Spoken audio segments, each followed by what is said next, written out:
Hypnosis एक ऐसी चीज़ है जो हर इंसान वैसे ही कम से कम दिन में 2 बार एक्सपीरियंस करता है। अच्छा, हाँ। तो एक थर्ड वर्ल्ड कंट्री के अंदर इस कॉन्सेप्ट पे क्या लोग एग्री होते ठीक है, हैं? मिसाल के तौर पे आपका जो है वो पैर जो है वो टच हो रहा है ज़मीन से, उसकी एक फीलिंग है, हम्म ठीक है? आपकी कमर टच हो रही है आपकी कुर्सी से, हम्म ठीक है? आप जो सांस भी ले रहे हैं, हम्म, आपकी ब्रीथिंग भी चल रही है, राइट? अब क्या हो रहा है, जैसे-जैसे मैं बोलना शुरू हो रहा हूँ उस तरफ तवज्जो आपकी जाना शुरू हो रही है, बिल्कुल ऐसे ही। ठीक है? ये कोचिंग से हटके है या उसके अंदर मजीद कुछ मसाले डाले जाते हैं और फिर वो एनएलपी बन जाता है? इट मतलब इज़ नॉट समथिंग जो आप बुक से पढ़ सकते हैं या आप खाली वीडियोज़ देख के आपने, इट्स नॉट लाइक दैट। जब तक उस चीज़ को आप एक्सपीरियंस नहीं करेंगे। तो आप वो दुखती रग ढूंढ कर उसको जो है वो ठीक कर लेते हैं, वो जैसे अगर आपको यही नहीं पता कि प्रॉब्लम एग्जिस्ट करता है या फिर आइडेंटिफाई नहीं हो पा रहा कि प्रॉब्लम एक्चुअली है क्या, तो सोल्यूशन पे कैसे जाएंगे आप, राइट? तो अगर एक डर जो है वो सेकंडों में क्रिएट हो सकता है तो सेकंडों में रिजॉल्व भी हो सकता है। एनएलपी की बात करें और एनएलपी की ये आप समझें कि मशहूर होने का वन ऑफ द रीजंस ये था कि इसमें जनरली एक सेशन इज जनरली इनफ, यानी एक session sometimes even 15 minutes 20 minutes is all it takes अच्छा to cure a life long phobia. कोई स्टूडेंट आया बैठा, तो जब वो आया था तो उसके हाथ पाँव कांप रहे थे, काम पे उसको बोलने की भी समझ में नहीं, मैं कैसे बात करूं, और वो जहाँ भी जाता इंटरव्यूज में फेल हो जाता। और अगले ही दिन, यानी कि अगर 2 दिन की ट्रेनिंग है, दूसरे दिन वो सबसे खड़े होकर बड़े जोश से कॉन्फिडेंस के साथ खिताब कर रहे हैं। जागती आंखों से दिखाते हैं आप ये उसको, वो मैंने सुना हुआ है कि वो क्या करते हैं, वो पता नहीं यूं यूं करके वो सुला देते हैं। जी जी जी, गालिबन ट्रांस या पेंडुलम इस हिप्नोसिस की बात कर रहे हैं।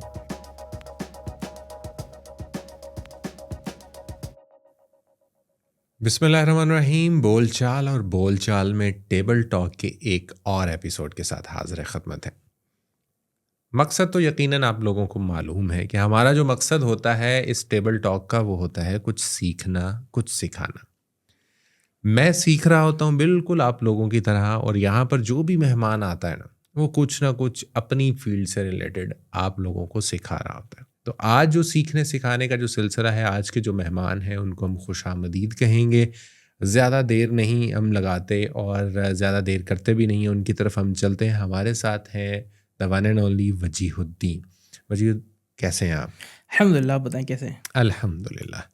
पहले तो देर कर दी मेहरबान आते आते आते आते। तो मेरी हमेशा से वजी होता है, ऐसे है कि जो मेरे देखने और सुनने वाले हैं, मैं हद दर्जा ये कोशिश करता हूँ कि जो मेरा मेहमान है ना वो अपना तारुफ खुद करवाए। ठीक है, वो इसलिए कि कहीं कोई भूल चूक ना हो जाए ना ठीक मुझसे, है, तो वो सही। जो अपनी तारीफ में कहना चाहता है वो कह दे। आप कौन हैं, आप क्या करते हैं, हमारे देखने और सुनने वालों को बताइए।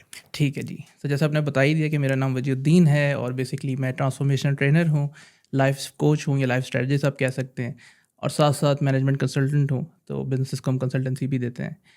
इसके साथ साथ एक इदारा है प्रोडक्टिव स्पिरिट, उसका मैं फाउंडर हूँ। और बेसिकली हम जो काम वो कर रहे हैं ट्रेनिंग, कोचिंग और कंसल्टिंग के थ्रू माशरे में एक मुस्बित जो है किरदार अदा करना चाह रहे हैं, ताकि जो इंडिविजुअल्स हैं हमारे माशरे में और एज ए सोसाइटी, जो अपने माशरे में जो भी मुश्किलात हैं उनको हम डील कर सकें और एज ए सोसाइटी ग्रो कर सकें। तो बेसिकली ये एक मुख्तसर सा तारुफ है। अच्छा, ये तो अभी आपकी बात वो मैं सुन रहा था कि आप ये कर रहे हैं। ट्रेनिंग और कोचिंग हम्म। दो डिफरेंट चीज़ें हैं या ये एक ही चीज़ है, उसके दो पार्ट्स हैं, दो पोर्शंस हैं? ये कैसे एलेबोरेट करेंगे हम अच्छा, इसको? It's very good question. So basically training में जनरली क्या होता है कि जैसे आप कहीं पे 1 दिन की ट्रेनिंग है, 2 दिन की ट्रेनिंग है, या कभी ज़्यादा लंबी ड्यूरेशन की भी होती है, तो आप ट्रेनर के साथ बैठते हैं, वो कुछ नॉलेज स्किल्स जो है वो आपको हेल्प करता है डेवलप करने में, या अपनी नॉलेज शेयर कर रहा होता है। Coaching is basically a long term journey. Generally उसमें क्या होता है अच्छा। कि आप किसी एक दो दिन के लिए कोच के साथ इंगेज नहीं होते, बल्कि for sometimes for month, sometimes लोग 6 महीने के लिए भी, साल के लिए भी, इससे ज़्यादा भी कोच के साथ काम कर रहे होते हैं। ठीक है, तो और उसमें दोनों चीज़ें हो सकती हैं। या तो कोई पर्टिकुलर चैलेंज है जो कोची यानी कि जो क्लाइंट है वो फेस कर रहा होता है, जिसमें कोच उसको हेल्प करता है अपने गोल्स को अचीव करने में, या फिर वो चैलेंज से हट के लेट्स से किसी फील्ड में एक्सेल करना चाह रहा है, कुछ उसके बिजनेस ऑब्जेक्टिव्स हैं या पर्सनल कुछ ऑब्जेक्टिव्स हैं, तो वो कोच के साथ मिलकर काम कर रहा होता है। जैसे यहाँ पे तो खैर कम चलती हैं बसेस इस तरह की, लेकिन कराची में ना कोच मुख्तलिफ कोचेस चलती हैं, जैसे सफारी कोच और फलाना कोच। तो बेसिकली कोच का क्या मकसद होता है कि उसमें आप एक तरह की बस है जिसमें बैठते हैं, आपको पॉइंट ए से पॉइंट बी तक लेके चले जाती है। ठीक है। तो कोच का भी ये रोल होता है कि आपकी जो भी जर्नी है उसमें वो आपको एक लॉन्ग टर्म में आपके साथ जो है वो काम करे, उसमें आपको हेल्प करे। सो ये एक बेसिकली, अगर मैं मुख्तसरन आपको दोनों में डिफरेंस बताऊं। अच्छा, मेरे जहन में एक जो चीज़ आ रही है वो शायद कुछ इस तरीके से है कि ट्रेनिंग में कि आपकी कोई एक स्किल है उसको कहीं ना कहीं पॉलिश किया जा रहा होता है, जबकि कोचिंग की बात की जाए तो आपकी बेसिकली हैबिट्स डेवलप की जा रही होती हैं पॉइंट ए से पॉइंट बी तक पहुंचने में। क्या ये दुरुस्त है? Yes and no, basically depend कि ना क्लाइंट किस पर्पस के लिए आपके साथ आ रहा है। ठीक अब जैसे है। कोचिंग जो है आपको हर कॉन्टेक्स्ट में मिलेगी। फॉर एग्जांपल जो एथलीट्स होते हैं, स्पोर्ट्समैन होते हैं, उनके भी कोचेस होते हैं। ठीक है, जो बिजनेस एग्जीक्यूटिव्स हैं उनके भी कोचिंग होते हैं। वर्किंग प्रोफेशनल्स हो गए, इवन हाउस वाइफ्स जो हम कहते हैं, या फिर आम लोग वर्किंग प्रोफेशनल्स, तो उनके कोई ना कोई इशूज हो सकते हैं। अब वो जिस तरह के चैलेंजेस या जिस तरह के गोल्स लेके आ रहे होते हैं, सही। उसकी बेस पे फिर आप देखते हैं कि कौन सा बेस्ट जो है वो सेट ऑफ स्टेप्स है जो उसके साथ ले सकते हैं आप। अलबत्ता एक चीज़ मैं क्लियर करना चाहूँगा यहाँ पे कि बहुत से लोग ये समझते हैं कि कोचिंग और एक और चीज़ है कहते हैं मेंटोरिंग, अच्छा। वो समझते हैं सेम थिंग। ठीक है, जबकि ये बिल्कुल डिफरेंट चीज़ है। ठीक है। मेंटोरिंग में क्या होता है कि एक मेंटोर होता है, तो मिसाल के तौर पे लेट्स से अदील भाई जो हैं वो एक बिजनेस गुरु हैं, और मैं चाह रहा हूँ कि मैं अदील भाई से बिजनेस करना सीखूँ, बिजनेस कैसे करते हैं। ठीक है। तो मैं अदील भाई के पास आऊँगा, अदील भाई से बोलूँगा अदील भाई मुझे सिखाएं। So you are being considered the expert, being a mentor, और आप अपने जो भी सीक्रेट्स हैं, जो भी आपकी लर्निंग्स हैं, एक्सपीरियंसेस हैं, वो मुझे आप सिखाते रहेंगे, उसकी बेस पे मैं उसको अप्लाई करते रहूँगा। तो ये तो है मेंटोरिंग। ठीक हो गया। Coaching basically is different. Coaching में क्या होता है कि coach is not considered the expert, बल्कि जो क्लाइंट है he is the expert of his life. जितना वो अपनी लाइफ को, अपने सर्कमस्टांसेस को जानता है, कोच नहीं जानता। ठीक है, तो कोच का क्या रोल होता है कि वो क्लाइंट को हेल्प करता है मुख्तलिफ तरह से सिचुएशन को देखने में। ठीक है। ठीक है, कभी कभार क्या होता है कि इंसान के सामने बहुत सारी अपॉर्चुनिटीज़ हो रही होती हैं लेकिन उसको नज़र नहीं आ रही होती। बहुत सारे सोल्यूशंस होते हैं सामने लेकिन वो नहीं देख पा रहा होता है। तो कोच जो है वो क्वेश्चंस के जरिए मुख्तलिफ तरीकों से उसको हेल्प करता है उन सोल्यूशंस को फाइंड आउट करने में। ठीक है, और फिर उनको इम्प्लीमेंट करने में। और उसमें और भी बहुत सारे एस्पेक्ट्स आ जाते हैं, जैसे अकाउंटेबिलिटी है और सपोर्ट सिस्टम है। तो ये सारी चीज़ें आती हैं। This is something that people need to understand. तो कोच के लिए, जैसे मेंटोर के लिए, तो ज़रूरी है कि उसके पास उस चीज़ का रेलिवेंट एक्सपर्ट हो, यानी कि रेलिवेंट एक्सपर्टीज हो। ठीक है, लेकिन कोच को कोचिंग का एक्सपर्ट होना चाहिए। उसको पता होना चाहिए कि मैं कैसे किसी भी क्लाइंट को किसी भी कॉन्टेक्स्ट में हेल्प कर सकता हूँ अपने गोल को अचीव करने में। अच्छा, तो जो आप कोचिंग करते हैं या जो आप लोगों को सिखाते हैं, बताते हैं, या एक सोच का नया जाविया देते हैं, तो वो कौन कौन से हम डिपार्टमेंट्स कहेंगे कि, या वो कौन कौन से एरियाज़ हैं कि जिनके अंदर आप बेसिकली ये काम कर रहे हैं? ठीक है, अच्छा, बेसिकली कोचिंग लाइफ के, जैसे मैंने पहले भी कहा, कि किसी भी एस्पेक्ट के हवाले से हो सकती है। रिलेशनशिप कोचिंग है, हेल्थ के हवाले से, होलिस्टिक लाइफ के हवाले से, बिजनेस कोचिंग है, स्पोर्ट्स है, नहीं, नेम इट, यू कैन, उसमें वो कोचिंग होती है। अगर आप मुझसे पर्सनली पूछें कि मेरा किस तरफ ज़्यादा इंक्लिनेशन है, तो मेरी जो ज़्यादा ख्वाहिश होती है कि मैं उन लोगों के साथ काम करूँ जो एक मीनिंगफुल ज़िंदगी गुजारना चाह रहे हैं। ठीक है ना, जो एक चाह रहे हैं कि एक रैट रेस का हिस्सा ना बने, बल्कि वो ज़िंदगी में उनकी ख़ास डायरेक्शन हो, एक मकसदियत हो, ताकि उनकी लाइफ में फुलफिलमेंट भी है, और फिर वो ऐसे इनिशिएटिव्स परसू करें जिससे माशरे में बेहतरी आ सके। ठीक है। सो मेरा पर्टिकुलर, आप अगर मुझसे पूछे कि मेरा किस फील्ड में ज़्यादा इंटरेस्ट है या किस एरिया में मैं ज़्यादा काम करना चाहता हूँ, ये है। हैविंग सेड दैट, एक है नॉर्मल लाइफ कोचिंग और एक है NLP बेस्ड कोचिंग। सही सही सही। अच्छा, इसके अंदर जैसे हम बात कर रहे थे ये कोचिंग के हवाले से और इसके मुख्तलिफ एस्पेक्ट के हवाले से, तो एक थर्ड वर्ल्ड कंट्री के अंदर इस कॉन्सेप्ट पे क्या लोग एग्री होते हैं? जैसे आपने कहा कि जी आप अपने रिलेशनशिप के ऊपर भी आप कर सकते हैं, मतलब मुख्तलिफ उसके ऊपर ना, तो जी। हमारे माशरे के अंदर क्या इस तरह की चीज़ें एग्जिस्ट करती हैं कि लोग ये समझते हों कि जी हाँ जी, अब मुझे अपनी ज़िंदगी को बेहतर करने के लिए या अपनी सोच को बेहतर करने के लिए कोचिंग की ज़रूरत है? ठीक है, अच्छा, इसमें इस तरह है कि ज़ाहिर है जो जिन्हें आप so called first world countries कहते हैं, वहाँ पे ज़रा कोचिंग की अवेयरनेस ज़्यादा है, वहाँ पे कोच काम भी कर रहे हैं काफ़ी अर्से से। अच्छा, पाकिस्तान में भी ये चीज़ वक्त के साथ साथ बढ़ रही है, इसकी अवेयरनेस भी बढ़ रही है। अच्छा। और उसकी रीज़न क्या है कि ना सिर्फ कोचेस बल्कि इवन थेरेपिस्ट भी पुराने ज़मानों में, क्योंकि फैमिली सिस्टम्स बड़े स्ट्रॉन्ग होते थे, दोस्तियाँ यारियाँ ज़्यादा होती थी, तो बहुत से लोगों के मसाइल ना वो अपने चचा से, बाबा से, ताया से, दोस्त से मिलके ही डिस्कस कर लेता था, रिजॉल्व कर लेता था। बिल्कुल। कभी कभी इंसान को ना सिर्फ एक बंदा चाहिए होता है जो उसके दुखड़े सुन ले। ऐसा होता है ना। ठीक है, लेकिन अनफॉर्चुनेटली जिस तरह का लाइफस्टाइल आजकल हम जी रहे हैं कि हर बंदा अपनी एक लाइफ में बिजी है, वो डिस्कनेक्टेड सा हो गया, आइसोलेटेड हो गया है। ठीक है, उसका एक रूटीन है, तो उसमें फिर उसको इन चीज़ों की ज़्यादा ज़रूरत पड़ती है कि जहाँ पे जो है वो कोई हो बंदा जो उसको गाइड करे, उसको मेंटोर करे। तो उसके जो पास रिलेटेड इशूज़ हैं उसमें थेरेपी की भी ज़रूरत पड़ती है, वहाँ पे भी उसको हेल्प करे। लेकिन जनरली जो भी चैलेंजेस वो लाइफ में फेस करे, जो गोल अचीव करना चाह रहा है, उसमें कोचिंग की भी ज़रूरत उसको पड़ती है। तो ये चीज़ ट्रेंड पाकिस्तान में बढ़ रहा है, और specially in the last few years मैंने नोट किया है कि काफ़ी लोगों को अवेयरनेस है, नॉलेज है, और लोग जो है वो अप्रोच कर रहे हैं कोचेज़ को। जी। चलें, ये बड़ी अच्छी बात है कि हमारे मुआशरे के अंदर ये थोड़ी सी अवेयरनेस है। अच्छा, एक बड़े आपने एक टिपिकल से लफ्ज़ का जिक्र किया, शायद गालिबन NLP कुछ। जी। तो ये क्या चीज़ है? मतलब मेरे जैसा बंदा तो नाम ही पहली दफ़ा सुन रहा है कि ये कोचिंग से हटके है या उसके अंदर मज़ीद कुछ मसाले डाले जाते हैं और फिर वो NLP बन जाता है। मतलब आप पुलाव से बिरयानी बनाने की कोशिश कर रहे हैं या ये कुछ और है? अच्छा, बेसिकली NLP जो है, NLP को अगर मैं बहुत सादा अल्फाज में समझाऊँ तो ऐसा कहा जा सकता है, it is the study of subjective experiences. ठीक है ना, कि इंसान एक बाहर की दुनिया को किस तरह अपने माइंड में इंटरनली रिप्रेजेंट कर रहे हैं। ठीक है ना, यानी कि मिसाल के तौर पे मैं आपसे कहूँ कि भाई आप अपने बच्चे से कितना प्यार करते हैं, या आपको बिरयानी कितनी पसंद है, या आपका फेवरेट फूड, तो एक सब्जेक्टिव एक्सपीरियंस वो आपको ही पता है। जिस तरह आप अपने बच्चे को मोहब्बत करते हैं, मैं तो नहीं समझ सकता, इतनी सारी कर दो, और मैं नहीं समझ सकता ना what do you mean by इतनी सारी, राइट। तो इस तरह की जो एक्सपीरियंसेस हैं उनको हम सब्जेक्टिव एक्सपीरियंसेस कह सकते हैं। तो उसकी स्टडी कि इंसान कैसे सोचता है, उसके बिहेवियर्स कैसे जनरेट होते हैं, क्यों फील कर रहे हो चीज़ें जो कर रहे हैं, उसको कैसे बदला जा सकता है। एक तो ये चीज़ है, उसमें इसका एक एस्पेक्ट है। दूसरा जो उसका एस्पेक्ट है वो है एक्सेलेंस, कि आप लाइफ के किसी भी एरिया में, चाहे एक बहुत बेसिक एरिया हो, मिसाल के तौर पे बाद लोगों को बहुत छोटी सी चीज़ में स्ट्रगल कर रहे होते हैं, जैसे बाद लोगों को लेट्स से स्पेलिंग से याद करने में मुश्किल हो रही है, ठीक है, इतनी बेसिक चीज़ भी हो सकती है। और किसी को let's say world class cricketer बनना है, या अपनी let's say speaking skills, public speaking skills बेहतर करनी है, तो उसमें किस तरह एक्सेलेंस अचीव करनी है, तो NLP इसमें पूरा आपको एक मेथोडोलॉजी देता है। ठीक है, और NLP इसके ऊपर, यानी कि तो मैं बहुत सती लेवल पे आपको बता रहा हूँ, जिसमें बहुत सारी डिटेल्स हैं, बट बिफोर गोइंग इनटू कि what really NLP is, I think it's important to understand कि व्हाई NLP, कि हम क्यों NLP को समझें या उसको एक्सप्लोर करें। देखिए, आज के दौर में, जैसे मैंने पहले भी जिक्र किया, कि एक बहुत फास्ट लाइफस्टाइल में हम रह रहे हैं, और इंसान बिजी है, और या उसका एक रूटीन होता है जिसमें वो गुजार रहा होता है ज़िंदगी। अब आज के दौर का एक अलमिया ये है कि जहाँ टेक्नोलॉजी ने इतनी तरक्की कर ली है, जहाँ हम मार्स में भी पहुँच गए हैं, उससे भी बियॉन्ड हम जा रहे हैं, इंसान अपने आप से डिस्कनेक्ट हो गया है। ठीक है ना, चाहे छोटा बच्चा हो 3 साल का या कोई बड़ा हो, उसको ये तो पता है कि मोबाइल फ़ोन कैसे ऑपरेट करना है। ठीक है, मोबाइल फ़ोन का ऑपरेटिंग सिस्टम कैसे काम करता है, उसमें से कैसे एप्लीकेशन डिलीट करनी है, प्रोग्राम्स कैसे इंस्टॉल करने, he knows everything, right. But उसको अपने बारे में नहीं पता, वो अपने आप को नहीं जानता। ठीक है ना, उसकी सेल्फ अवेयरनेस नहीं है कि मैं कौन हूँ, मैं जो कर रहा हूँ क्यों कर रहा हूँ, क्या उसके पीछे कोई मकसदियत है, या मैं भेड़ चाल में कर रहा हूँ, अच्छा मेरे अंदर ये बुरी आदत है तो उसके पीछे रीज़न क्या है, मेरे साथ ये एडिक्शन है तो क्यों एडिक्शन है। ठीक है ना, या फिर अगर मैं इस एरिया में स्ट्रगल कर रहा हूँ तो क्या मैं स्ट्रगल ही करता रहूँगा, या कोई तरीका है जिससे मैं बाहर निकल सकूँ।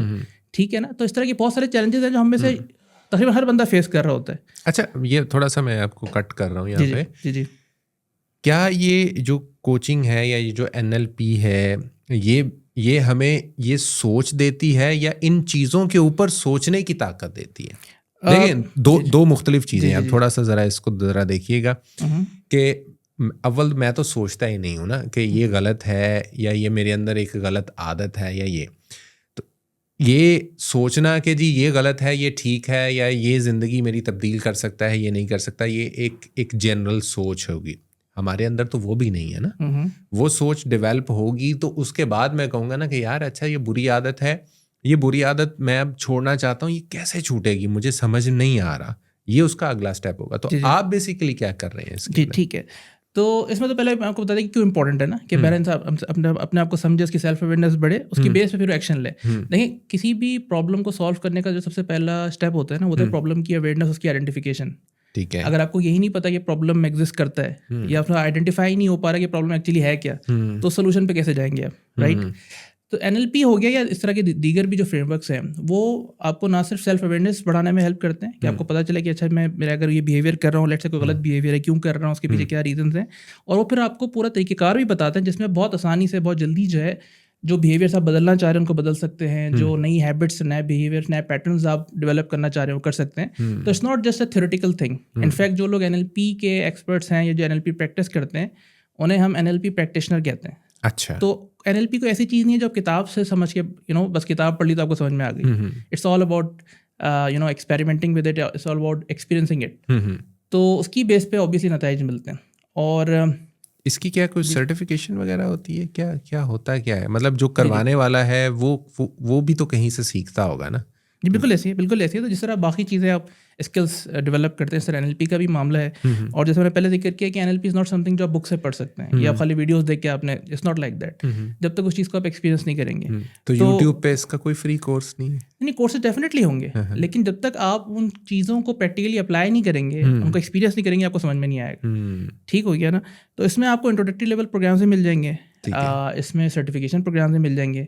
और जनरली एनएलपी में बेसिकली 4, आप क्या, अगर मैं सिंपली बताऊँ तो 4 लेवल्स होते हैं। अच्छा। हाँ, इसका जो पहला लेवल होता है जनरली जिसको ज़्यादा लोग फॉलो करते हैं, वो एनएलपी प्रैक्टिशनर लेवल कहलाता है। ठीक जिसमें you become a practitioner. So जैसे प्रैक्टिशनर कहलाएं, एनएलपी कोच कहलाएं, तो फिर you can obviously as a professional आप दूसरों को हेल्प कर सकते हैं उनको गोल्स को अचीव करने में या उनके इशूज़ को रिजॉल्व करने में। उसके बाद जो लेवल आता है वो है मास्टर प्रैक्टिशनर का लेवल। अच्छा, ये जो फर्स्ट लेवल है, ये इसके लिए क्या ड्यूरेशन क्या होता है? इट वेरीज क्योंकि हर ट्रेनर उसको डिफरेंट तरह से लेके चल सकता है। मुख्तलिफ एसोसिएशन है, एक्रेडिटेशन बॉडीज़ हैं, उनके डिफरेंट जो है वो आप कह लो उसूल और ज़वाबित हैं। ठीक है, लेकिन इस तरह अगर ट्रेनिंग्स करवा रहे होते हैं, तो अगर ऑनलाइन करवा रहे हैं तो यूजुअली 10 दिन की ट्रेनिंग होती है, इट्स लाइक 70 आवर्स और सो। अच्छा। और उसमें प्री स्टडी पोस्ट स्टडी मिला के it goes beyond 100 hours, 130 hours, 140 hours, ये वेरी करता है। ठीक है। अगर जैसे फिजिकल लाइव क्लासेस हो रही है तो उसमें डिफरेंट दौरान नहीं होता, यूजुअली 7 डेज 6 डेज इस तरह कवर हो रहा होता है। तो इसमें वेरी करता है डिपेंडिंग अपॉन, जैसे आपको पता है कि कौन ट्रेनिंग्स करवा रहा है और किस तरह की ट्रेनिंग हो रही है, ऑनलाइन हो रही है, फिजिकल हो रही है, क्या क्या चीज़ें वो कवर हो रही हैं उसमें। सही। तो वो उसमें उसके ऊपर डिपेंड करता है। जी, तो लेवल्स की बात कर रहे थे? जी, लेवल्स की हम बात कर रहे थे। तो पहला लेवल जो है इसका प्रैक्टिशनर लेवल है, जिसमें आप एज अ प्रॉपर आप जो है प्रैक्टिशनर के तौर पे काम कर सकते हैं, उन लोगों को सर्विसेज ऑफर कर सकते हैं। सही। अच्छा, ये जो इसकी ज़ाहिर है कि जो accreditation bodies, international accreditation bodies होती हैं, जैसे मिसाल के तौर पे अमेरिकन बोर्ड ऑफ एनएलपी है या सोसाइटी ऑफ एनएलपी है, वो उसको आपको सर्टिफाई कर रहे होते हैं। इससे जो नेक्स्ट लेवल होता है मास्टर प्रैक्टिशनर लेवल का होता है, जिसमें आपके पास डीपर लेवल ऑफ नॉलेज होती है, डीपर स्किल्स होती हैं, और आप मज़ीद चीज़ें सीखते हैं जिससे आप क्लाइंट को ज़्यादा अच्छा एक्सपीरियंस दे सकते हैं और ज़्यादा बेहतर तरीके से उसको हेल्प कर सकते हैं। ठीक है। फिर जो लेवल आता है जिसके बाद भी वो ट्रेनर का लेवल होता है, then you become the trainer of NLP. और उसके बाद जो लेवल होता है वो मास्टर ट्रेनर का level, this is the 4th level, the highest level. तो मैं भी जैसे फॉर एग्जांपल इस जर्नी पे हूँ, तो मैं मास्टर ट्रेनर की जर्नी पे हूँ। I have already cross the 3 initial levels. सही। उसके बाद मैं लास्ट लेवल पे आ गया हूँ, राइट। ठीक है। तो इस तरह बंदा अपनी जर्नी स्टार्ट करता है। यूजुअली वो इंट्रोडक्टरी प्रोग्राम्स देखता है, कोई वीडियो देखता है, उसको इंस्पायर, या फिर किसी लोगों से मिलता है, ठीक है ना। और उसको रिजल्ट जब मिलते हैं तो जनरली, क्योंकि इसमें एक चीज़ मैं आपको ये बताऊँ कि मुझे आज भी याद है, जब मेरी पहली ट्रेनिंग हुई थी एनएलपी की, तो इट वाज ऐसे 4-5 साल पुरानी बात है, तो it was a group of 15 psychologist. अच्छा। हाँ, तो मैं उनको सिखा रहा था एनएलपी के बारे में, एनएलपी क्या होता है, हाउ डज इट वर्क। तो मैंने उनसे ड्यूरिंग द ट्रेनिंग उनसे ऐसे ही पूछा कि अच्छा फॉर एग्जाम्पल किसी को अगर फोबिया होता है, ठीक है ना, जैसे फोबिया आप समझते हैं किसी चीज़ का एग्जैजरेटेड इलॉजिकल डर लगना। बिल्कुल। किसी को हाइट से डर लग रहा है तो वो 2 फीट पे भी घबरा जाता है, ठीक है ना। किसी को बंद जगहों से डर लगता है, किसी को छिपकली से, सांप से, एंड सो ऑन। सो मैंने उनसे फीडबैक लिया कि जनरली अगर आप क्लाइंट्स को डील कर रहे होते हैं तो आपको कितना टाइम लगता है यूजुअली। तो ऑब्वियसली उनका डिफरेंट रिस्पॉन्स था। किसी ने कहा चंद हफ्ते लगते हैं, किसी ने कहा चंद महीने भी लगते हैं, कभी किसी ने कहा साल भी लग जाता है, किसी ने ये भी कहा कि साल से ऊपर भी लग जाता है। इन सम केसेस ऐसे भी होता है कि ट्रीट होता भी नहीं है। ये भी है। ये तो सामने वाले पे भी मुनहसर है ना कि वो कैसा बंदा है। हाँ, तो मैंने उनको ये बताया कि जनरली अगर एनएलपी की बात करें, और एनएलपी की ये आप समझें कि मशहूर होने का वन ऑफ द रीजंस ये था कि इसमें जनरली एक सेशन इज जनरली इनफ। एक session, sometimes even 15 minutes 20 minutes is all it takes to cure a life long phobia. ठीक है ना। तो इसमें इसका जो फायदा है, लॉन्ग लास्टिंग होता है, लॉन्ग लास्टिंग, राइट। तो यही चीज़ लोगों को मोटिवेट भी करती है, इंस्पायर भी करती है कि हमारे पास ऐसे लोग भी आते हैं कि जो किसी इशू के लिए लेट्स से साइकियाट्रिस्ट के पास या साइकोलॉजिस्ट के पास जा रहे हैं और सालों से दवाएं भी खा रहे हैं, स्टफ लाइक दैट। तो अब ज़ाहिर है उनको फ़ायदा भी होता है, समटाइम ऐसा होता है नहीं भी होता, फ़ायदा होता है। तो वो देख रहे होते हैं कि कोई और तरीका में मिले, कोई और ऐसा अल्टरनेट हो या कोई ऐसा फास्ट अप्रोच हो जिससे हमें जल्दी नताइज मिल सकें। एनएलपी की खूबी ये है कि जहाँ वो आपको डीपर लेवल पे काम करने का मौका भी देता है, वो आपको ऐसे टूल्स भी देता है, ऐसे तरीक़ेकार भी देता है जिससे आप बड़ी जल्दी, मैंने फोबिया का एक जिक्र किया, लेकिन इसके अलावा जैसे मिसाल के तौर पर ट्रॉमास की अगर हम बात करें, ट्रॉमेटिक इवेंट्स होते हैं लोगों के उसमें, तो ट्रॉमा से अगर जान छुड़ानी है तो उसमें एनएलपी काफ़ी हेल्पफुल है। इवन स्टडीज़ हुई हैं इस पे, जैसे जो सोल्जर्स होते हैं जो जंगों में लड़के आते हैं तो बहुत सारे ट्रॉमेटिक एक्सपीरियंसेस उनके होते हैं, उनका साथी मर गया उनके हाथों पे, या उनके हाथ से कोई बच्चा मर गया गलती से, स्टफ लाइक दैट ना। तो उस पर जब मुख्तलिफ उनके साथ मोडालिटीज़ ट्राई की गई तो एनएलपी का सबसे फास्टेस्ट और क्विकेस्ट रिजल्ट था।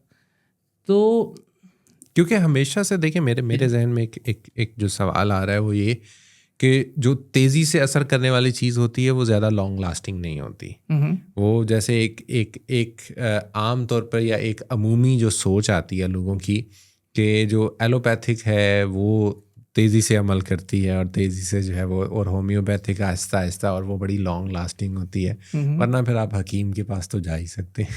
ठीक है। अच्छा, ये डिपेंड करता है, जो आपने जुमला कहा है ना, हो सकता है in certain context it true हो, but it's not applicable in every scenario. मैं आपको एक आसान सी एग्जांपल देता हूँ, आपको समझ में आ जाएगी मेरी बात। देखिए, फर्स्ट करें कि किसी बंदे को पानी का फोबिया है। ठीक है। दरिया के पास जाता है, स्विमिंग पूल जाता है, उसकी हालत ख़राब होने लगती है। ठीक है। अच्छा, अगर आप गौर करें, उससे पूछें, हो सकता है कभी बचपन में 2 साल का जब वो था, 4 साल का था, पानी में गिर गया हो, तो उसको फोबिया जो है वो हो गया, उस वजह से उसके बाद से पानी से डर रहे हैं। अब आप सोचें कि ये फोबिया उसके अंदर जो क्रिएट हुआ या वो क्रिएट कर रहा है फोबिया, ये कितनी देर लगी उसको? अच्छा। It's a matter of seconds. ठीक है ना, कि वो गया कहीं पे, एकदम से पैर फिसला, पानी में गिर गया, या चोट लग गई, तो अब उसके अंदर डर बैठ गया कि वो ऐसी एक चीज़ थी जो उसको हिट कर गई। ठीक है ना। तो एक कनेक्शन बन गया उसके दिमाग में, न्यूरोलॉजिकली एक कनेक्शन बन गया, वो पानी में जाने का और वो डर। अब वो जब भी पानी के बारे में सोचता है, उसके अंदर वो डर की कैफियत क्रिएट होती है। तो अगर एक डर जो है वो सेकंडों में क्रिएट हो सकता है, तो सेकंडों में रिजॉल्व भी हो सकता है। आप समझ रहे हैं? तो दिस इज़ द थिंग। अगर आपको एक बार तरीका समझ में आ जाए ना, आपको समझ में आ रहा है कि हाउ डज इट वर्क, किस तरह से आपके दरमियान न्यूरोलॉजिकली चीज़ें लिंक हो रही होती हैं, किस तरह से अच्छे हेल्पफुल कनेक्शंस डेवलप करने, किस तरह से उनको कोलैप्स करना जो हेल्पफुल नहीं है, तो then it becomes really easier. So अल्हम्दुलिल्लाह, मैं तो काफ़ी सालों से काम कर रहा हूँ। यानी कि आप इनडायरेक्टली या डायरेक्टली ये कहना चाह रहे हैं कि आप वो दुखती रग ढूंढ कर उसको जो है वो ठीक कर लेते हैं। वो जैसे कहा जाता है कि ये जो मसाज करने वाले होते हैं ना, ये आपका जो पेन पॉइंट होता है ना, वो जब उस पे आ जाते हैं ना, तो उनको पता चल जाता है कि ये पेन पॉइंट है, और वो फ़ौरन से आपकी ऐसी ज़बरदस्त किस्म की जो है ना वो तबीयत बहाल कर देते हैं कि आप कहते हैं वाह वाह वाह वाह। 100 रुपये की बात होती है, आप खामखा 500 रुपये दे लेते हैं, क्योंकि आपका एक्चुअल जो पेन था वो ख़त्म हो गया। जी। तो मतलब आप यानी कि पेन पॉइंट डिडक्ट करके उसको जो है वो सुलझा देते हैं वो। हाँ, इसमें देखिए थोड़ा सा अप्रोच का फ़र्क है। यानी कि NLP जो है 1970s में डेवलप हुआ। अच्छा, उस वक्त जो ज़्यादातर जो साइकोलॉजी की फील्ड में लोग काम कर रहे थे, उनका जो फोकस था वाई पे था। कि अगर ये बंदे के साथ इशू है तो क्यों है, उसको डिक डाउन करते हैं, उसके हिस्ट्री में जाते हैं, और सेशन के ऊपर सेशन और मीटिंग के ऊपर meeting, stuff like that. NLP ने वाई पे इतना फोकस नहीं किया। NLP में जो फाउंडर्स थे, को फाउंडर्स थे, उन्होंने हाउ पे फोकस किया। अच्छा। कि भाई किसी भी वैसे आपको हो गया, ठीक है, अब इसको सॉल्व कैसे करना है। तो इनका जो है थोड़ा प्रैक्टिकल अप्रोच है कि भाई इशू आ गया है, जो होना था वो तो हो गया ना, अब इसको ठीक कैसे करना है। तो इसमें जो हमारा फोकस होता है वो हाउ पार्ट पे होता है। ठीक है ना। और समटाइम NLP की ब्यूटी क्या है, जो हम अक्सर कहते हैं अपनी ट्रेनिंग्स में भी लोगों को, कि NLP is process based content free. Process based content free का क्या मतलब है कि समटाइम, बल्कि in most of the cases, मुझे आपका कंटेंट पता होना जरूरी नहीं है कि आपके साथ क्या हुआ था या आपकी क्या मेमोरी थी, स्टफ लाइक दैट। ठीक है ना। You don't even need to tell it to me. बस एक प्रोसेस है, एक सीरीज ऑफ स्टेप्स है, जिससे मैं आपको लेके जाऊंगा, या आप खुद बेसिकली जा रहे होंगे, मैं आपको फैसिलिटेट करूंगा, और उससे आपका जो है मसला सॉल्व हो जाएगा। तो ये उसकी ब्यूटी है। अब ज़ाहिर ये चीज़ अगेन अभी मैं लफ्ज़ों में कह रहा हूँ, बंदा उसको शायद इतना नहीं समझ पाए, अल्लाह से खुद इस चीज़ को एक्सपीरियंस करें। तो वहाँ पर ऐसे केसेस होते हैं कि फॉर एग्जाम्पल, एक नहीं कई केसेस हैं कि ट्रेनिंग में जब बंदा आया, कोई स्टूडेंट आया, बैठा, तो जब वो आया था तो उसके हाथ पाँव काँप रहे थे। उसको बोलने की भी समझ में नहीं, मैं कैसे बात करूँ, और वो जहाँ भी जाता इंटरव्यूज़ में फेल हो जाता। और अगले ही दिन, यानी कि अगर 2 दिन की ट्रेनिंग है, दूसरे दिन वो सबसे खड़े हो गए, बड़े जोश से, कॉन्फिडेंस के साथ खिताब कर रहे हैं। ठीक है ना। तो इसमें ट्रांसफॉर्मेशन आप खुद एक्सपीरियंस करते हैं, तो फिर मुझे आपको साबित करने की जरूरत नहीं अल्फाज से। जब एक बार उस चीज़ को खुद एक्सपीरियंस करते हैं, आपको नजर आता है कि हाँ, ये तो मेरे अंदर फ़र्क आया। और obviously NLP is not something के जो मैं शुरू से साथ लेके चल रहा हूँ। यानी कि मेरी भी ज़ाहिर एक अपनी स्ट्रगल रही मुख्तलिफ चीज़ों के साथ ना। When I was a young kid, जब मैं स्कूल लाइफ में था, तो बहुत सारे इश्यूज़ थे, एंग्जाइटी के, कॉन्फिडेंस के। दिल करता था असम्बली लगती है, उस पर जाके तराना पढ़ूँ, कोई नात पढ़ूँ, कोई मिली नगमा पढ़ूँ, और कभी कभार जाके नाम भी लिखवा दिया कंपटीशन में। बट लेकिन होता क्या था कि जब बारिश आने वाली होती थी, वो दिन करीब आने लगता था, दिल की धड़कनें बढ़ना शुरू, धड़कनें तेज हो गई है, इतने लोगों के सामने लोग क्या बोलेंगे, मजाक ना उड़े, दिस दैट। तो वो चीज़ इतनी बढ़ जाती है, नेगेटिव थिंकिंग कह लें, जो भी सब कह लें, कॉन्फिडेंस का मसला कह लें, कि मैं फिर जो है सेशन से गायब हो जाता था, छुट्टी कर ली, कोई बहाना बना लिया, स्टफ लाइक दैट। तो ये एक मेरी अपनी जर्नी रही। तो ऑब्वियसली इसके लिए मैं मुसलसल कोई ना कोई तरीके का ढूंढ रहा था कि कौन सी ऐसी चीज़ें हैं जिससे मुझे, जो मेरे अपने पर्सनल इशूज़ हैं, उनको मैं एड्रेस कर सकता हूँ। तो luckily I got introduce to NLP, और उसमें अल्हम्दुलिल्लाह मुझे ना सिर्फ मुझे फ़ायदा हुआ, अल्हम्दुलिल्लाह we are one of the fastest growing NLP communities in Pakistan. तो अल्हम्दुलिल्लाह सैकड़ों लोगों को हम ट्रेन और कोच कर चुके हैं NLP के ऊपर, और अल्हम्दुलिल्लाह एक नहीं दर्जनों केस स्टडीज़ हैं, बल्कि ज़्यादा ही हैं।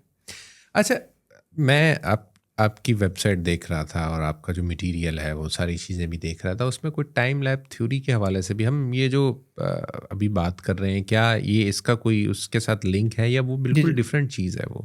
सो बेसिकली टाइमलाइन थेरेपी जो है, उसको एक्सप्लेन करने से पहले अगर मैं आपसे पूछूं मिसाल के तौर पे कि अभी से 4 घंटे पहले आप क्या कर रहे थे या कहाँ पे थे, आप मुझे बता सकते हैं? बिल्कुल बता सकते। ठीक है, अगर मैं आपसे पूछूं कि इस टाइम पे कल आप कहाँ पे थे, बता सकते हैं? अच्छा, आज से मिसाल के तौर पे 4 दिन पहले, 5 दिन पहले, आप बता सकते हैं, राइट? अच्छा, आप कैसे बता पा रहे हैं? मतलब आपको कैसे पता कि ये चीज़ 1 घंटे पहले हुई थी, ये चीज़ 5 घंटे पहले हुई थी, ये चीज़ 2 हफ्ते पहले, ये 2 साल पहले, ये 20 साल पहले? इसका मतलब क्या है कि आपका जो माइंड है, वो जो भी आपके एक्सपीरियंसेस हैं, जो भी इवेंट्स, उनको ख़ास तरीके से उनको ऑर्गेनाइज कर रहे हैं। बिल्कुल, ठीक है ना? तो अगर आपके मैं माजी से लेके आपके हाल से होते हुए आपके मुस्तकबिल के जितनी इवेंट्स हैं, एक्सपीरियंसेस हैं, उनको एक वर्चुअल लाइन से कनेक्ट कर दूँ, तो उसे हम कहते हैं टाइम लाइन। अच्छा, ठीक है, यानी कि टाइम लाइन में पूरी आपकी समझे ज़िंदगी समा गई। ठीक है, वीडियो एडिटर इस बात को बड़े अच्छे से समझ आएंगे कि टाइमलाइन क्या होती है। भैया, जितनी भी वीडियोस आपने बनाई हैं उनको तरतीब के साथ आप जब लगा रहे होते हैं ना कि अच्छा जी ये यहाँ पर आनी है टाइमलाइन, ठीक हो गया। उस टाइमलाइन को यूज़ करते हुए ठीक है जो है मुख्तलिफ इंटरवेंशंस करते हैं। और मैं मिसाल देता हूँ कि अच्छा ये टाइमलाइन ना हर बंदे की डिफरेंट हो सकती है। इट्स नॉट कि स्टैंडर्ड है, हर बंदा एक ही तरह से टाइम को परसीव कर रहा है या एक ही तरह से उसको ऑर्गेनाइज कर रहे हैं। ठीक है, मिसाल के तौर पर बाद लोग होते हैं जो टाइम को लिटरली सेकंड्स और मिनट्स में ले रहे होते हैं, तो उनके लिए time is seconds and minutes. तो generally they are more organise, वो टाइम पे चीज़ें कर रहे होते हैं और बहुत अच्छा, कुछ लोग होते हैं टाइम को लिटरली सेकंड्स और मिनट्स में नहीं ले रहे होते, बल्कि वो टाइम को एज एन एक्सपीरियंस ले रहे होते हैं। अच्छा, हाँ, वो टाइम को एज एन एक्सपीरियंस ले रहे होते हैं। तो वो अक्सर आपको नजर आएगा कि अपनी एक्टिविटी में खो गया, गायब हो गया, उनको इवन टाइम का एहसास भी नहीं रहा, उनको रिमाइंड कराना पड़ता है कि भाई 5 मिनट रह गया, 10 मिनट रह गया, स्टफ लाइक दैट। तो जिस तरह से हम अपनी टाइम लाइन को या इवेंट्स को ऑर्गेनाइज करते हैं, हमारे माशरे में तो ऐसे लोगों को ज़्यादा ज़हीन माना जाता है या ज़्यादा हार्ड वर्क करने वाले जो है वो माना जाता है कि यार ये बड़े डेडिकेटेड होके काम कर रहे हैं। जी जी जी। अच्छा, इसमें ऐसा है कि जो मैं आपको बताया ना, इसकी ऑब्वियसली बहुत सारी और भी तफसीलात हैं क्योंकि ऊपर टाइम लिमिटेड है। तो मुख्तलिफ जगह पे जो लोग रहे, जो उन हालात वाक़यात हुए, मिसाल के तौर पे जिन ममालिक में इंडस्ट्रियल रेवोल्यूशन हुई, तो वहाँ पे लोगों का रवैया और उनका जो टाइम के साथ जो रिश्ता था वो डिफरेंट हुआ। ये जो प्रिसीजन क्लॉक्स आ गई, अब ज़रा आज से चंद सौ साल पहले तो उस तरह की घड़ियाँ नहीं होती जिसमें आपको सेकंड्स और माइक्रो सेकंड्स से सारी चीज़ें पता चल रही होती थी। तो आहिस्ता आहिस्ता इंसानी रवैयों में और जिस तरह से टाइम को ऑर्गेनाइज करते हैं, परसीव करते हैं, फ़र्क आना शुरू हुआ। तो स्पेशली वेस्टर्न कंट्रीज़ में, जिन्हें फर्स्ट वर्ल्ड कंट्रीज़ कहते हैं, जहाँ पे पहले इंडस्ट्रियलाइजेशन है, वहाँ पे थोड़ा सा लोगों का जो रवैया आपको डिफरेंट मिलता है इस हवाले से। और जो मिडिल ईस्ट है, पाकिस्तान, इंडिया, इस तरह के ममालिक हैं, यहाँ पे जो लोगों का टाइम लाइन है, जिससे उनका रिलेशनशिप है, जिस तरह से टाइम को परसीव करते हैं, वो डिफरेंट है। इसमें ये बात वाज़ेह कर दूँ कि इसमें कोई भी चीज़ आप ये नहीं कह सकते ये वाली अप्रोच सही है, ये वाली सही है। इसमें दोनों के अपने जो है वो आप कह लें कि इनके एडवांटेजेस भी हैं और समटाइम इन सम सिचुएशंस जो है वो डिसएडवांटेजेस भी आप कह सकते हैं। ठीक है, but the good thing is कि you can switch time lines. ठीक है, once you learn these techniques जो हम सिखाते हैं टाइम लाइन के हवाले से, तो उससे जो उसका असल मैं मुद्दा बता दूँ आपको कि जो उसकी इंटरवेंशंस होती हैं, मिसाल के तौर पे बहुत से लोगों के अंदर आपको लगता है गुस्सा बहुत ज़्यादा करते हैं या उनके उदासी है, कोई भी जिसे हम जनरली नेगेटिव इमोशंस कहते हैं। ठीक है, तो वो over the period of time उसको रिलीज़ नहीं करते, बल्कि उनकी बॉडी में वो एक्यूमुलेट हो रहे होते हैं। अच्छा, वो जो एक्यूमुलेट हो रहे हैं ना सिर्फ उनको साइकोलॉजिकली डिस्टर्ब कर रहे हैं, बल्कि फिजिकली भी वो मुख्तलिफ बीमारियों की शक्ल में, सिम्टम्स में वो आपको नजर आना शुरू हो जाते हैं। तो टाइम थेरेपी में हम क्या करते हैं कि इस तरह की जो भी नेगेटिव इमोशंस हैं, जो स्टक हुए हैं, जो रिलीज नहीं हुए, वो बड़ी आसानी से उनको रिलीज कर देते हैं। ठीक है, इस तरह बहुत सारे लोगों के लिमिटिंग बिलीव्स होते हैं, उनके जिन्होंने हो सकता है 2 साल के थे या 3 साल के थे, या कोई ऐसा बात उन्होंने सुनी अपने पेरेंट्स से या टीचर से, तो उनके दिमाग में चीज़ बैठा ली कि भाई मैं तो कुछ किसी काबिल हूँ नहीं, मैं कोई बड़ा काम नहीं कर सकता, मिसाल के तौर। इस तरह के लोगों के लिमिटिंग बिलीव्स होते हैं, तो उसको बड़ी आसानी से उससे वो किया जा सकता है, रिमूव किया जा सकता है। अच्छा, अब एक तो हो गई माजी के वाले से बात कि नेगेटिव इमोशंस हो गए और इस तरह के मामला हो गए। अच्छा, कुछ है फिर मुस्तकबिल के वाले से भी चीज़ें हैं, जैसे फॉर एग्जाम्पल एंग्जाइटी है। बहुत से लोगों को एंग्जाइटी होती है। अच्छा, एंग्जाइटी क्या होती है, अगर मैं आपको बहुत सिंपलेस्ट तरीके से समझाऊँ, एंग्जाइटी ज़रा फ्यूचर से किसी इवेंट रिलेटेड होती है ना। तो आपको मिसाल के तौर पे 1 हफ्ते बाद प्रेजेंटेशन देनी है, तो अभी से सोच के जो है लोगों को घबराहट आ रही होती है। तो एंग्जाइटी कब होती है इंसान को जनरली, जब वो फ्यूचर को गलत होते हुए सोच रहा होता है कि ये ठीक हो गया, मतलब उसने पहले से ही ये तहैया कर लिया कि ये तो हो गई गलत। हाँ, मतलब उसको इमेजिन इस तरह से कर रहा है ना, बाय डिफॉल्ट जब उस इवेंट के बारे में सोच रहा है तो वो ऐसा सोच रहा है कि गलत होने वाला है।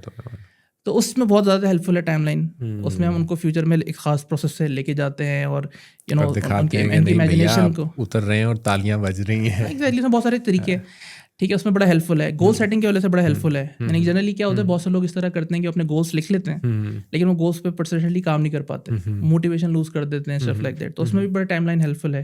तो ये जागती आंखों से दिखाते हैं आप ये उसको, वो मैंने सुना हुआ है कि वो क्या करते हैं, वो पता नहीं यूं करके वो सुला देते हैं। जी जी जी, गालिबन ट्रांस या पेंडुलम हिप्नोसिस की बात कर रहे हैं।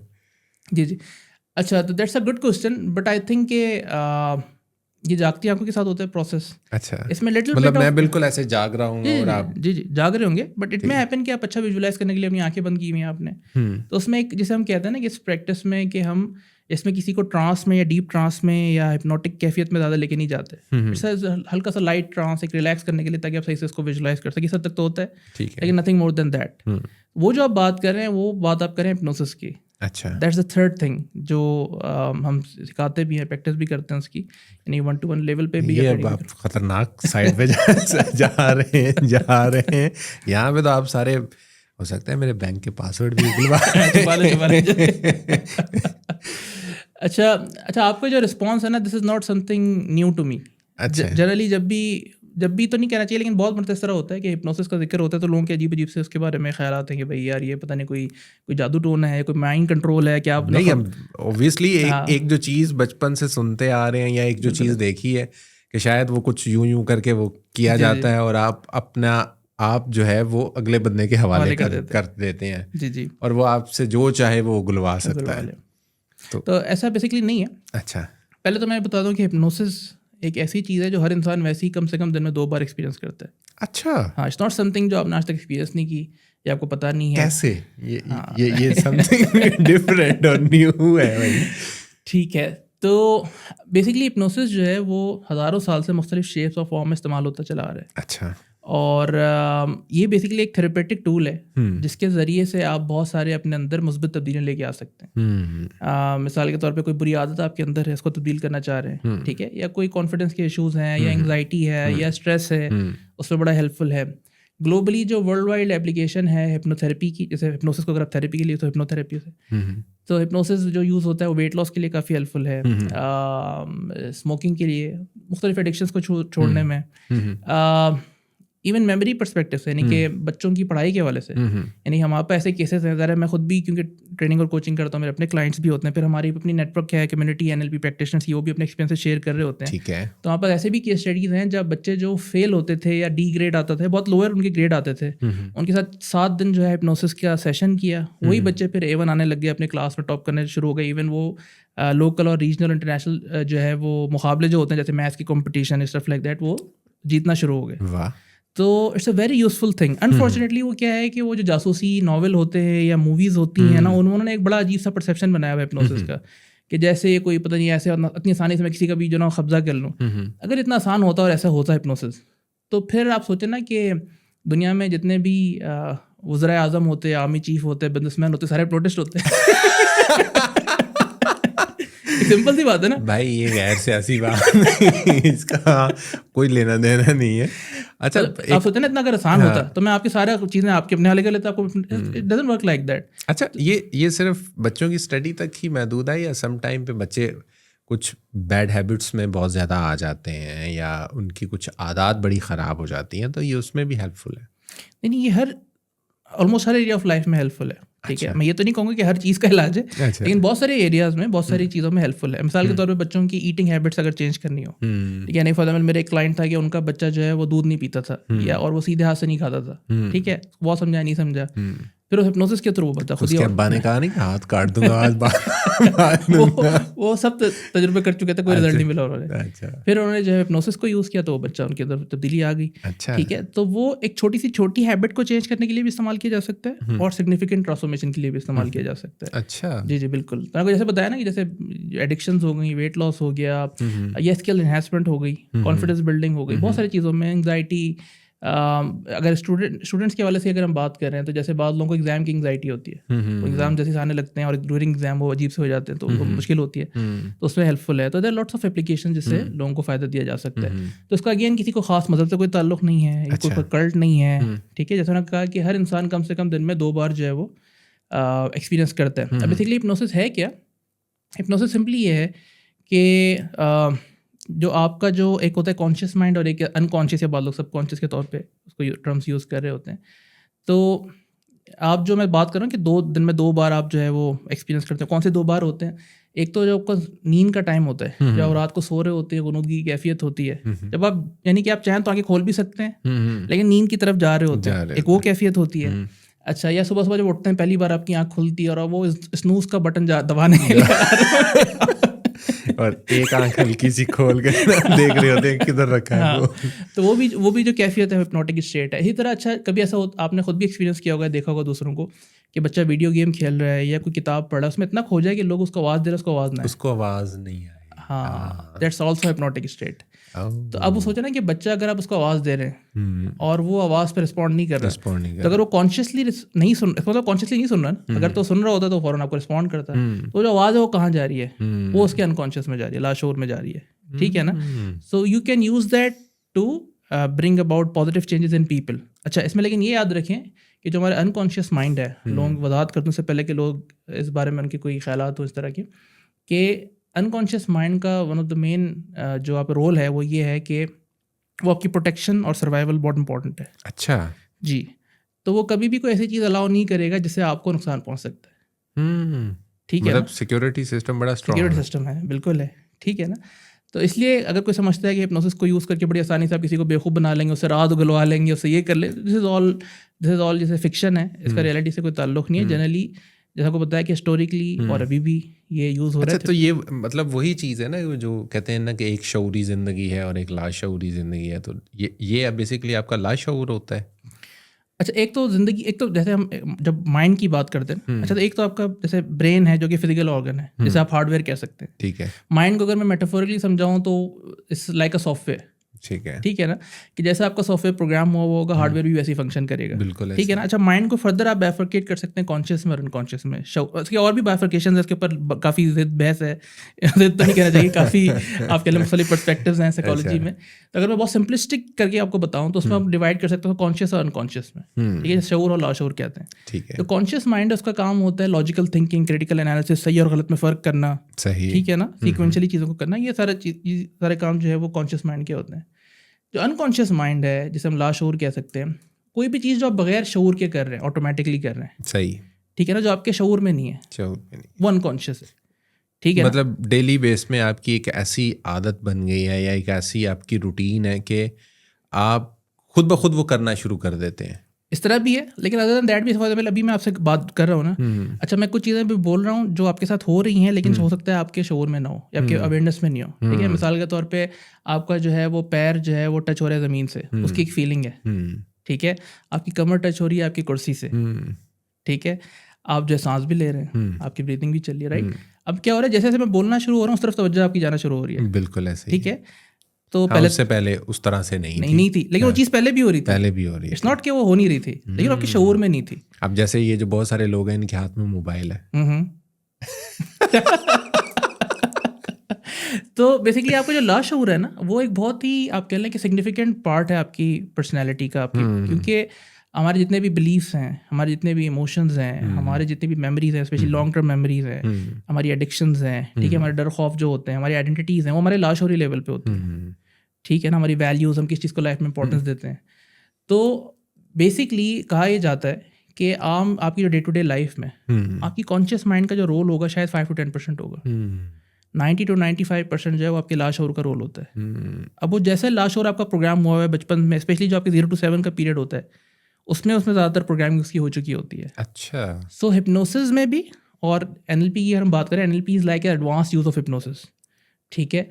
तो उसमें भी हम यही काम कर रहे होते हैं कि वो जो ऐसे प्रोग्राम्स आपके अंदर डेवलप हो गए, ऐसे पैटर्न्स ऑफ थिंकिंग या डूइंग डेवलप हो गए जो आपके लिए फ़ायदेमंद नहीं है, तो उनसे जान छुड़ाते हैं आपके अनकॉन्शियस से कम्युनिकेट करके। आपकी जो ब्रेन की कैशे है उसको रिमूव करके उसको रीस्टार्ट दोबारा से किया जाता है। इस तरह ना कहें, अब इस तरह कहें कि जैसे कंप्यूटर में विंडोज़ में होता है ना, कंट्रोल पैनल पे जाके ऐड और रिमूव प्रोग्राम्स, ठीक है, तो जो अनवांटेड प्रोग्राम्स उनको अनइंस्टॉल कर दिया और जो नीडेड प्रोग्राम्स उनको जो है वो इंस्टॉल कर दिया, ठीक है। तो ये उसमें कर रहे होते हैं। तो basically hypnosis all about communicating with your unconscious mind. तो उसमें कॉन्शियस माइंड से नहीं, अनकॉन्शियस माइंड से आप कम्युनिकेट करके लोगों के अंदर मुस्बित तब्दीली लेके आ रहे होते हैं। This is what it is all about. अच्छा, ये जो सारा कुछ आप कर रहे होते हैं, क्या कोई इदारा बनाया हुआ है आप लोगों ने, या ये कुछ कोई स्टाफ है कि वो घर घर जाके जिसको जो ज़रूरत होती है, ये किस तरीके से आप लोग बेसिकली इस पूरे प्रोसेस को लेके चल रहे होते हैं? ठीक है, अगर हम हमारी ऑर्गेनाइजेशन की बात करें, हमारे इनिशिएटिव की, तो हम प्रोडक्टिव स्पिरिट के नाम से काम कर रहे हैं। ठीक है। 2017 से।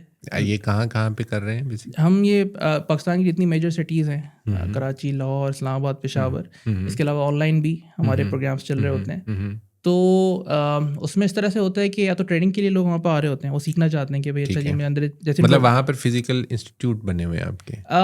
नहीं, फिजिकल इंस्टीट्यूट नहीं होता, यानी कि फिजिकल सेटअप भी है, लेकिन जनरली जैसे होता है कि अगर जैसे मुझे पेशावर में ट्रेनिंग करनी है, तो जो भी सूटेबल वेन्यू उसको हमने हायर किया, ठीक है, कोई होटल हो सकता है, एनीथिंग जो लोगों के लिए कन्वीनियंट भी हो और आसानी से वो आ सकते हो, वहाँ पे हमने ट्रेनिंग की, लोग आके ट्रेनिंग में चले गए। तो एक तो ट्रेनिंग का फॉर्मेट है, तो ऑनलाइन भी लोग आ रहे होते हैं, फिजिकली भी आ रहे होते हैं, ठीक है। और दूसरा जो फॉर्मेट है वो कोचिंग का फॉर्मेट है, या 1-to-1 सेशंस लेने हो। अब कोई बंदा हमें डायरेक्टली अप्रोच करता है व्हाट्सएप के थ्रू या सोशल मीडिया के थ्रू कि जी मुझे मिसाल के तौर पे फोबिया है फलाना, या उसे जान छुड़ानी है, मुझे गोल अचीव करने में मुश्किल हो रही है, या मुझे जो है वो वेट लॉस करना है, एक्सवाइज़ जो भी लोगों की चैलेंजेस है या वो गोल्स अचीव करना चाह रहे हैं, तो हम डिस्कस कर रहे होते हैं। समटाइम्स अगर ज़रूरत है तो फेस टू फेस भी हम उनके साथ कर रहे होते हैं। लेकिन इसकी फील्ड की जो अच्छी बात है कि आप ये काम बड़ी आसानी से ऑनलाइन भी कर सकते हैं। अच्छा। तो लोगों को फिजिकली कहीं जाने की ज़रूरत नहीं है, वो बड़ी आसानी से ऑनलाइन व्हाट्सएप पे, जूम पे, किसी भी सूटेबल मीडियम से आपसे कम्युनिकेट कर सकते हैं। और स्पेशली कोविड के बाद आपको पता है, कोविड जब से आया है तो ऑनलाइन का बहुत ज़्यादा रुझान बढ़ गया है। रुझान वैसे ही बहुत ज़्यादा बढ़ गया। तो वो ऑनलाइन जो है कोचिंग जितनी भी हो रही है, स्पेशली NLP कोचिंग भी है, सारी चीज़ें बड़ी आसानी से ऑनलाइन हो भी रही है और लोगों को अलहमदुलिल्लाह रिजल्ट भी मिल रहे हैं। अच्छा, अब इसमें कोई किसी भी वक्त चाहे तो वो कर सकता है, या कुछ ये बैच सिस्टम आप लोगों ने किया हुआ है कि 8-10 लोग होंगे या 20-25 लोग होंगे तो फिर हम जो है वो एक ट्रेनिंग सेशन जो है वो हम करेंगे, या ये बस जो आ रहा है उसको करवा रहे हैं, किस तरीके से है? ठीक है, इसमें 2-3 चीज़ें हैं। एक तो हमारे सेल्फ पेस रिकॉर्डेड प्रोग्राम्स होते हैं। अच्छा। ठीक है, तो मिसाल के तौर पे लेट्स से कोई NLP को इंट्रोडक्टरी लेवल पे, फाउंडेशन लेवल पे जानना चाहता है, उससे फ़ायदा उठाना चाहता है, जिससे वो अपनी चीज़ों को बेहतर कर सकता है, दूसरों को, अपने लव्ड वन को हेल्प कर सकता है मिसाल के तौर पे, तो उसका हमारा प्री रिकॉर्डेड प्रोग्राम होता है। ठीक है। तो सिंपली हमारी वेबसाइट पे जाके हमसे कॉन्टैक्ट करके उसको ले लेते हैं, उसको एक्सेस दे देते हैं, घर पे उसको देखता है, उससे फ़ायदा उठाता है, प्रैक्टिस करते हैं, सो ऑन।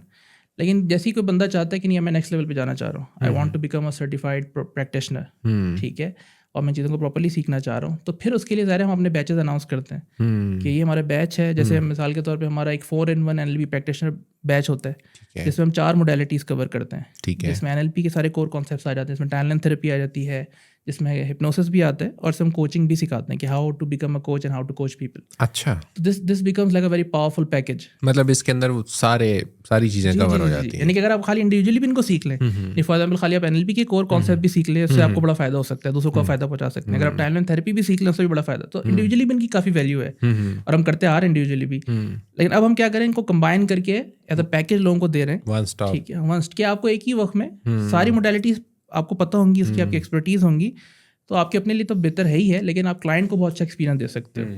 तो this is something that we are offering at the moment. इसके अलावा obviously this is one of the thing that we do. Other than that, जो हमारा कोर है वो है लाइफ मास्टरी या लाइफ मैनेजमेंट के हवाले से। सही। कि लोग अपनी ज़िंदगी को किस तरह बेहतर बना सकते हैं एक बैलेंस तरीके से, फुलफिलिंग तरीके से। तो उस पर भी हमारे प्रोग्राम्स हैं, होम स्कूलिंग पे हमारे प्रोग्राम्स हैं, तो मुख्तलिफ चीज़ें जो हम कर रहे होते हैं। तो कोई रिसेंटली कुछ ऐसा प्रोग्राम चल रहा है या होने वाला हो कोई? अगर NLP सर्टिफिकेशन प्रोग्राम की बात करें तो हमारा इस मंथ एक बैच प्लान है जून में। अच्छा। इट्स हैपनिंग, जो हमारी डेट है उसकी 16 जून है। अच्छा, 16 को। 16 जून है, और 16 से लेके वो 25 जून तक चलेगा, यानी कि 10 दिन का वो प्रोग्राम है। तो उसमें हम ये चारों मोडेलिटीज़ कवर कर रहे हैं, और उसमें उसे हम कहते हैं 4-in-1 या कॉर्ड सर्टिफिकेशन प्रोग्राम। तो उसमें हम NLP की प्रैक्टिशनर सर्टिफिकेशन आपको मिलती है वंस यू सक्सेसफुली कंप्लीटेड, और वो आपको मिलती है अमेरिकन बोर्ड ऑफ NLP से। उसमें टाइमलाइन थेरेपी की आपको प्रैक्टिशनर लेवल की सर्टिफिकेशन मिलती है, become a timeline therapy practitioner. उसमें आपको कोचिंग की सर्टिफिकेशन मिलती है American board of ABNLP coaching division से, उसमें आपको हिप्नोथेरेपी की कोच सर्टिफिकेशन मिलती है। यू बिकम सब अमेरिकन रखे यू हैं। बिकम हाँ यू बिकम अ सर्टिफाइड अच्छा। Hypnotherapist from American board of hypnotherapy. तो बेसिकली अच्छा। अमेरिकन इसलिए की तरह वो जो हम उन सोसाइटीज़ के साथ अपने आप को हमने एफिलिएट किया हुआ है, या उन एक्रेडिटेशन बॉडीज़ के साथ जिनको हमें पता है कि क्वालिटी और उनको ग्लोबल रिकग्निशन है। बिल्कुल। वैसे तो बहुत सारी सोसाइटीज़ हैं, आपको हो सकता है लोकल भी मिल जाए, पाकिस्तान में भी और इंडिया में भी लोगों ने बनाई भी हो, लेकिन हम उन सोसाइटीज़ को, उनकी चीज़ों को फॉलो करें, तो हमें पता है कि जिनका स्टैंडर्ड है और जिनको ग्लोबली रिकग्नाइज भी किया जाता है। सही सही। एक चीज़ जो मैं हमेशा कैमरे के सामने जो भी बंदा होता है ना, उससे मैं वो देखे ना, कैमरे के सामने तो बंदा मुकर नहीं सकता ना, कैमरे के सामने आके आपको बात माननी पड़ती है। तो मैं हमेशा कहता होता हूँ, मुझे डर लग रहा है क्या बोलने वाले हैं कि भैया मेरे देखने वालों को क्या फ़ायदा होगा। देखिए आप आए, आपसे कुछ चीज़ें उन्होंने सीखी, लेकिन अगर इन डेप्थ कोई आके आपसे सीखना चाहता है तो उसको इस पॉडकास्ट से अगर कोई आता है तो उसको क्या फ़ायदा होगा?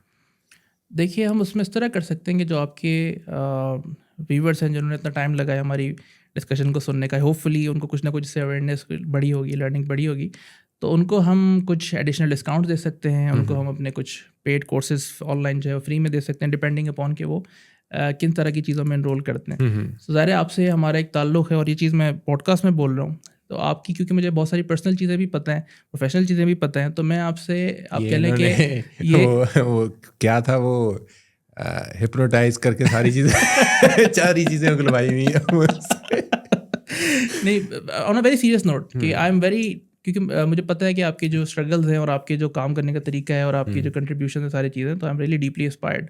या one of the very few people जिनको मैं देखता हूँ, उससे इंस्पिरेशन लेता हूँ और कोशिश करता हूँ कि जो आपके पॉजिटिव पहलू उनसे फ़ायदा उठाऊँ। तो वैसे भी, और obviously because of this podcast जो लोग सुन रहे हैं, तो उनको फेवर करने के लिए हम ये कर सकते हैं डेफिनेटली कि जो भी आपके थ्रू, इस पॉडकास्ट के थ्रू आता है, तो उनको हम एडिशनल डिस्काउंट्स भी इंशाल्लाह देंगे। और जिससे तक चले हम इसको फिर यूं कर लेते हैं कि हम एक कूपन कोड जनरेट कर लेते हैं, बोलचाल के नाम से ही, ठीक है, कि जो भी कोई अगर इस पॉडकास्ट को देखता है और इसके रेफरेंस से वो जाता है इनके पास, मुकम्मल डिटेल्स मैं नीचे डिस्क्रिप्शन में दे दूंगा और कहीं ना कहीं वीडियो पे भी आपको मिल जाएंगी। तो अगर कोई इनसे रब्ता करता है और वो बोलचाल कूपन कोड इनको बताता है या लगाता है इनके वेबसाइट पे जाके, तो ऑब्वियसली डिस्काउंट जो है वो लास्ट में जो है वो उनको मिलेगा। बिल्कुल ऐसी है। अच्छा, सारी बातें आपने कर ली, सारी चीज़ें कर ली, सब कुछ आपने बता दिया, लेकिन एक ऐसी ट्रेनिंग है जो आप लोग नहीं करवाते। अच्छा, उसके ऊपर भी थोड़ा फोकस करें। अच्छा, वो क्या ट्रेनिंग है? महबूब आपके कदमों वो ट्रेनिंग तो मैं खुद भी ढूंढ रहा हूँ। देखिए हमारे मुआशरे में या हमारे सोसाइटी के अंदर तो ये तो बहुत है। बिल्कुल ऐसी है। और मतलब कि आपको बात बताऊं कि अक्सर लोग जो स्पेशली हिप्नोसिस का कोर्स होता है ना हमारे, तो जब उसमें आते क्या हैं, वो इसीलिए करते हैं? एग्जैक्टली, जब वो सब नहीं, लेकिन कभी कभी क्यूरीज आती है ना। अच्छा, जब भी उनके इंटरेस्ट होता है कि हिप्नोसिस का आपका कोर्स करना चाह रहा हूँ, कि हम हिप्नोसिस के वैसे भी इंडिविजुअल भी कोर्सेज करवा रहे होते हैं सर्टिफिकेशन के। अच्छा, तो हम उससे पहले सवाल ये करते हैं, क्यों करना चाह रहे हैं, क्यों करना चाह रहे हैं? क्या उनकी कोई गलत फहमी तो नहीं है, उनके दिमाग में ये तो नहीं कि एक बार सीख लूंगा मैं तो उसके बाद ये कर लूंगा। तो फिर उनको समझाते हैं, और फिर ज़रा उनकी इस तरह की चीज़ है तो उनको फिर मना कर देते हैं, बिकॉज दैट्स नॉट पॉसिबल। ठीक है ना, अगर ऐसा हो रहा होता है तो भी मैंने आपसे सारे इतने अच्छे अपना इक्विपमेंट रखा हुआ है, पॉडकास्ट का एडवर्टाइज करके वही ले जाना था। Sir thank you so much, आप आए, आपने वक्त निकाला, और स्पेशल रिक्वेस्ट पे बड़ा अरसे से जो है वो हम ये पैचअप करने की कोशिश कर रहे थे, कोई ऑलमोस्ट मेरा ख्याल में 6 महीने साल तो हो गया ऐसी है, और बड़ी मुश्किल से ये पैचअप हुआ, वक्त निकाला गया, इनकी तरफ से कुछ, मेरी तरफ से कुछ कोताहियाँ थीं, और आज बिलाखिर हमने ये इस पॉडकास्ट को कंडक्ट कर ही लिया। Thank you so much once again, आप आए और इतनी इन्फॉर्मेटिव चीज़ें हमारे साथ शेयर की। आप लोगों का भी बहुत शुक्रिया कि आप लोगों ने आज की इस पॉडकास्ट को देखा, सुना, और यकीनन बहुत कुछ आपने इससे हासिल वसूल किया होगा। इंशाल्लाह जी ज़िंदगी ने साथ दिया और ये सिलसिले इसी तरीके से बहाल रहे तो आपसे फिर मुलाकात होगी। अपना ख्याल रखिएगा, दुआ में याद रखिएगा। टेक केयर, अल्लाह हाफिज़।